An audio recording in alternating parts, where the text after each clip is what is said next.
56% of all small business owners in the United States don't have a 4-year degree. That's right, the majority of small business owners, who employ more than half of American workers, either never went to or never finished college. Did no one want to tell Jeremy that 20% of businesses fail in the first year, and by the 10-year mark, roughly 66% of small businesses have failed? Like, it's not that difficult to look up, dude. Maybe the dumbest thing you can do is go to the place that's supposed to make you smart. That would be college. Well, did not think I'd be back here so soon. Now, perhaps I'm biased. Right. I don't have a college degree, although I employ a lot of people who do, and from some of the most prestigious universities in the country. Let's talk PragerU and the myth of college success.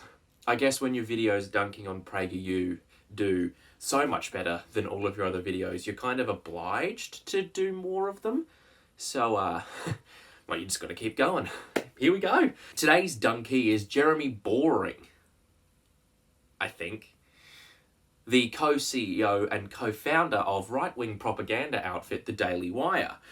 And he has some opinions, yeah, you could charitably call them opinions, on the institution of college. And, I think it's best if we, jump right in to hear what he has to say. Cool. I made a conscious choice. I had clear career ambitions, and I didn't see how a college degree was going to get me there. In retrospect, I'm confident I made the right decision. I mean, that's totally fair. You are allowed to not go to college, and Jezza here was certain that it was not the right move for him. And, I totally respect that. He then goes on to trumpet his own achievements a little bit, priming you to believe that anyone can be as successful as he was without a college degree, which, of course, you can be. You don't need a college degree to be successful, but let's get back to his point here. Now, I don't have a problem if you go to college. It's a free country, do what you want.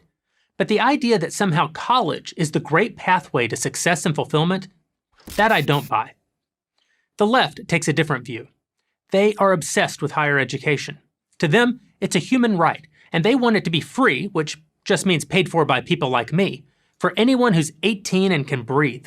Yes, indeedy do. He is right. The left is obsessed with higher education. Breaking down the left for a second, it becomes clear to PragerU that the left is the Democratic Party elite and some fringe progressives still within that party who get boosted louder than anyone else because of the right-wing outrage mob, AOC 2024. Woo! But the straw man he is boosting here does, in theory, exist for once. Progressives do want free higher education for people if they want it. And there's a good reason for that. But let's get him a little bit further on in his point before we really start going into the weeds here. That makes perfect sense from their point of view. One, the idea is a big winner among young people, a critical voting bloc. Who doesn't want something for nothing? Especially something that costs more than a Ferrari. It doesn't have to cost as much as a Ferrari. The US just has no regulation over college course pricing. The Grattan Institute in Australia found that when fees for international students were deregulated at Australian universities, the number of students enrolled in those courses jumped 6 times in 20 years. Colleges and unis that without proper regulation of fees, well, they know they can make a shit ton of money. They'll pump those prices up and prioritise enrolling those students in. But that's beside the point. Are you really arguing for more regulation, Jez? And two, colleges exist to do one thing: create conformity of thought.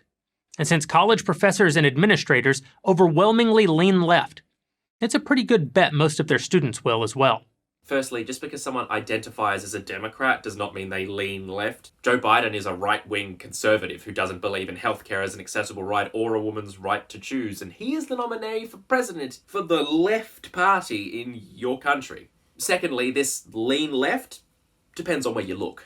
Whilst it is true that a majority of college professors in the US lean left, are liberal, vote Democrat, however the study chooses to measure political affiliation, the lean changes when you look at specific departments. Oh, fucking who'd have thought? In the book, Why Are Professors Liberal and Why Do Conservatives Care?, author Neil Gross outlines the blatantly obvious. In the simplest terms, liberal students are more likely to major in liberal fields, and conservative students are more likely to major in conservative ones. Read business, economics, etc., etc. From this, you can draw a straight line from the undergraduate group all the way up to the faculty, because that's where it comes from. But that doesn't tell the whole story, of course.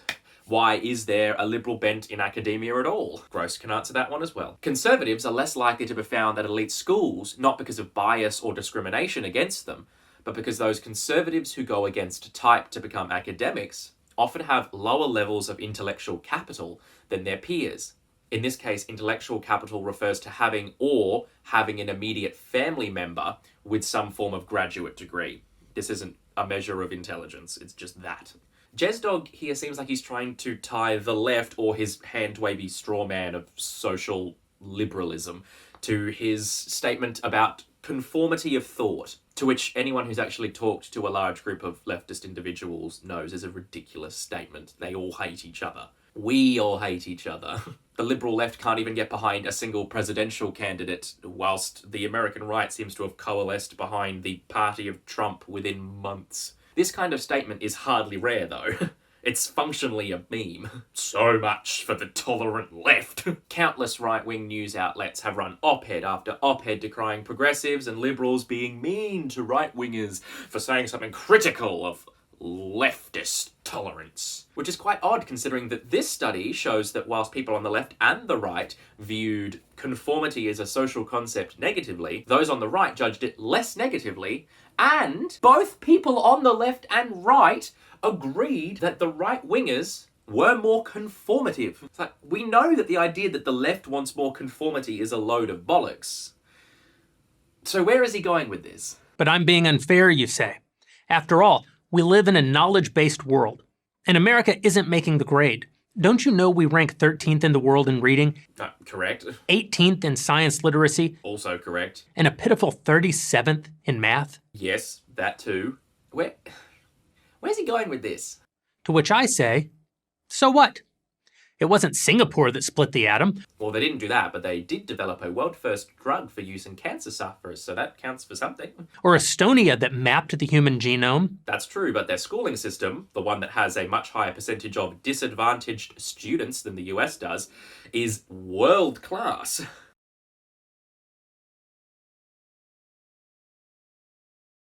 America is number 1 in Nobel Prizes awarded, number 1 in scientific citations issued, number 1 in popular entertainment, and number 1 in technological advancement.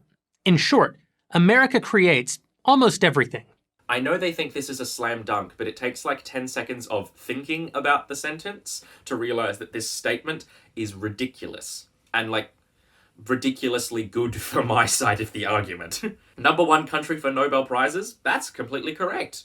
They have 91 in the categories of physiology and medicine alone. 91 incredible men and women who have college degrees. 91 fantastic researchers who literally couldn't get where they were without years of rigorous study at higher education institutions. Did they not think that people would look that up?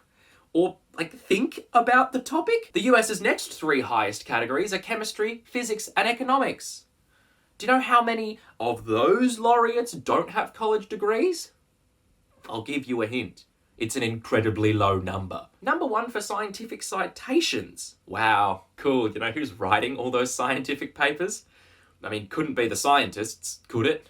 You know, the people at colleges doing research. What a dumb thing to say in a video where your idea is that you don't need a college degree to be successful. Okay, we know that's not what he's saying. We know he's trying to say, blah, blah, blah, you can not have to go to college if you want, it's a free country.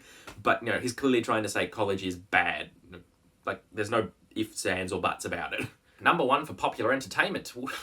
Considering that PragerU rails against Hollywood liberal elites all the time, this is not where I expected them to go. But sure, let's take the most popular film of all time, Disney's Marvel's Avengers Endgame, and use it as a bit of a case study. Directors Joe and Anthony Russo both have graduate degrees. Writers Christopher Marcus and Stephen McFeely both have bachelor's degrees in creative writing. Producer and president of Marvel Studios Kevin Feige is a graduate of USC. Composer Alan Silvestri graduated the Berklee School of Music.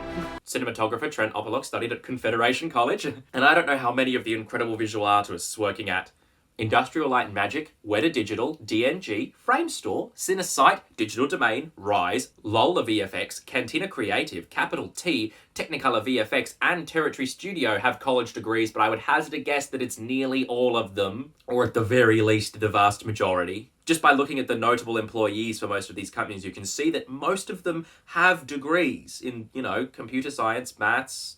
Some of them have theatre degrees. Like me.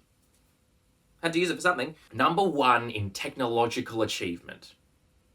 Okay, now this is the one where he might have a point, if you look at it from his stance. And even then, only very charitably. But I'll get to that when he actually gets to them. Even what other countries manufacture was probably invented by an American, which is why we're also the #1 economy in the world by far. And who made this possible? Well, here are the names of just a few of the individuals who pretty much invented the modern world. Bill Gates, Mark Zuckerberg, Steve Jobs, Michael Dell, and Larry Ellison. None of them has a college degree. He's right. They don't. He leaves out that the connections and experience Zuckerberg and Gates gained whilst at Harvard gave them both the ability, and in Zuckerberg's case, the notoriety, to strike out on their own as CEOs of major companies. But he isn't wrong about their lack of degrees. The interesting thing is what he says next. Many of the CEOs who run the companies they created do have college degrees, but the founders do not. So the degrees are useful. Just not for starting tech companies? This is such an odd point. Like, I can find just as many tech moguls who have college degrees than the ones who don't. Garrett Camp, one of the founders and the man who had the original idea for Uber, has a master's degree in engineering. Both founders of Wikipedia have at least bachelor's degrees. Both founders of HP, both Hewlett and Packard, went to Stanford. You can't just cherry pick 4 rich white dudes and go, done, I have the proof. Everyone is wrong because Bill Gates. That's some conspiracy theory bullshit right there. What they do have are things colleges can't teach you: curiosity, ambition, and a willingness to fail. Those qualities almost guarantee success. A college diploma doesn't. I wish I had the footage of H. Bomber Guy going, "Brr, citation needed," but I don't want to, use his footage without, asking. Buddy, do you know what colleges are? Because you've kind of just described it. Like, I can't find a single article about how college campuses are stifling curiosity, but I can find a ton of ad campaigns from colleges about how curiosity is their #1 thing. Advertising's not great, but they know what they're selling. I mean, I can also find a ton of articles talking about how the United States schooling system is stifling curiosity and ambition, but, we're not talking about that today. And, you can go to university and do a degree in, innovation and entrepreneurship, right? Like that exists. I'm sure that degree covers all 3 of the things that you mentioned that college degrees are stifling, because those are the things you need to be one of the 4 entrepreneurs you can name. I'm sure you would know this if you'd stepped foot on a college campus without the preconceived notion that you seem to have drilled into your subconscious. Want to build an airplane? Engineers educated in aerodynamics are handy to have on your team. Want to invent the airplane? Well, you're better off finding a couple of restless bicycle repairmen. That's what the Wright brothers were. It's not that colleges aren't teaching. It's that too often they're teaching the wrong things, or they're teaching the right things the wrong way. Tech entrepreneur David Gelernter says, "The thing I don't look for in a developer is a degree in computer science." Quite a statement from a man who teaches computer science at Yale. I mean, David Gernlertner also supports Trump, is a birther, thinks George W. Bush was a wonderful guy, doesn't believe in anthropogenic climate change, doesn't accept evolution as Darwin presents it in The Origin of Species, and also said in an interview, "You don't dismiss the race," and Trump never has, of course. He has never said, "Mexicans are a race I dislike." It isn't hard to see why he's the PragerU poster child in this particular situation, but we'll move on. Of course, an anecdotal quote from a man who hasn't hired anyone for their computer science experience in years is hardly noteworthy, which is why PragerU pulls out a second piece of anecdotal evidence. This time from Log Cabin Republican, $1 million donor to the Trump campaign. Tech billionaire and co-founder of PayPal, Peter Thiel, actually pays people not to go to college. It ain't hard to see why these are the two fellas that PragerU and Jeremy Beremy bring out to fight the good fight against college campuses. They're both hard-right capitalists who support Donald Trump and his own orange-tinged brand of fascist racial supremacy. Thiel and Gelernter understand that colleges are factories, and like all factories, they want to produce a consistent product. That means producing people who all think alike. Thiel has an interview with Newsweek where he says, "Gumptuous kids like Goo shouldn't spend their late teens and early 20s piling up debt that will push them into gainful but unrewarding jobs." Which is a statement I agree with him on. No one should be forced to take on thousands of dollars of debt in their teenage years to work making capital for men like Thiel. Free higher education, or at the very least heavily subsidised higher education, solves many of these issues. But they don't want to talk about that. You know, it gets rid of the massive administrative fees and the bloat that fills up the university segment that these right-wing conservatives are always railing against. It solves the student debt crisis because there's no student debt. And allows millions of men, women, and non-binary folks to study the things they want to study without having to think about how that will affect their monetary situation for the next 20 to 30 years. Jeremy and PragerU aren't trying to create a evidence-driven, fact-forward account of how and why young people can succeed in life without going to college. No. Nope. They've instead published an emotionally driven, citationless cesspool of right-wing capitalist propaganda designed to further the left-right culture war that they're pushing and further inflame the prejudices of their existing audience. So it's like every video they put out. But this one seems even factless than normal. Like the episode I did on police violence, they at least had a former cop and some cherry-picked statistics that added some credibility to the argument. Like, I had to actually think and research to unpick that one. Like, this one just has Ben Shapiro's less talented partner and literally no facts. Just some anecdotes about the Wright brothers and like 5 rich white dudes. And by the way, the plane the Wright brothers built looks like this, and the planes we fly around in today look like this. The ones designed by the mechanical engineers with master's degrees that Jez Nuts disparages, you know. Those ones look like that and carry a whole ton more people. If you want to go to college and study philosophy or engineering or art, you should be able to, without that decision financially affecting the rest of your life. If you want to study a trade and get an apprenticeship, more power to you. But don't let these propagandists turn you against institutions that aren't even inherently lefty. A university isn't a leftist institution. It's a place where people learn. It's not their fault that going to a higher education institution and learning about other places makes you a more tolerant individual. Oh, wait, no, I said the quiet part out loud. Dennis, no! What all of this says to me is that while college is useful for some people, it's by no means necessary for all. And it's hardly essential for economic success, not for the individual and not for the nation. Dude, it's not difficult to look up. Getting a bachelor's degree brings an average increase payment of over $26,000. And that's in your country, that's in the US, dude. It's the first thing that comes up on Google.